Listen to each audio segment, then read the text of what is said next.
स्वतंत्र भारत में भारत की व्यवस्था कैसे होनी चाहिए और कैसा भारत हमें चाहिए,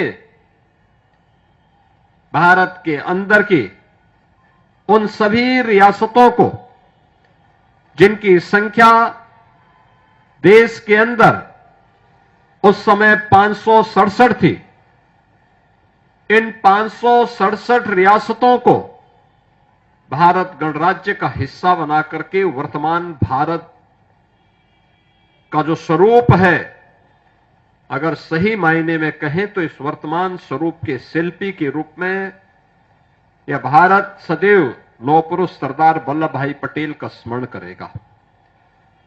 इस स्वरूप उन्हीं की देन है। हर व्यक्ति जानता है, जूनागढ़ का नवाब, हैदराबाद का निजाम नहीं चाहते थे कि भारत गणराज्य में शामिल हो,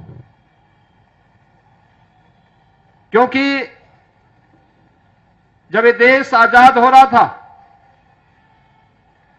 टू नेशन थ्योरी को अंग्रेजों ने जब देश के अंदर लागू किया,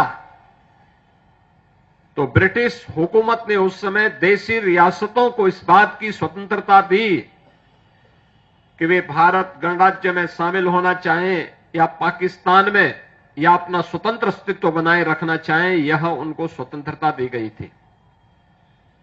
भारत की सभी देशी रियासत भारत गणराज्य का हिस्सा बनने के लिए जितने भी हिंदू रियासतें थीं, उन्होंने भारत गणराज्य का हिस्सा बनने में सहमति व्यक्त की।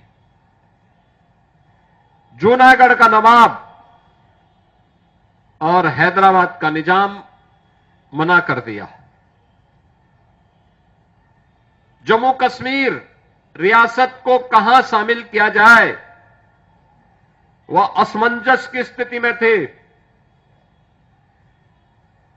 तो पंडित जवाहरलाल नेहरू ने उसे अपने हाथों में लिया कि मैं इसके बारे में आगे पहल करूंगा। जूनागढ़ और हैदराबाद को भारत का हिस्सा बनाना है और एक रक्तहीन क्रांति के माध्यम से केवल सरदार साहब की सूझबूझ के परिणाम स्वरूप ये दोनों रियासतें भारत गणराज्य का हिस्सा बनी।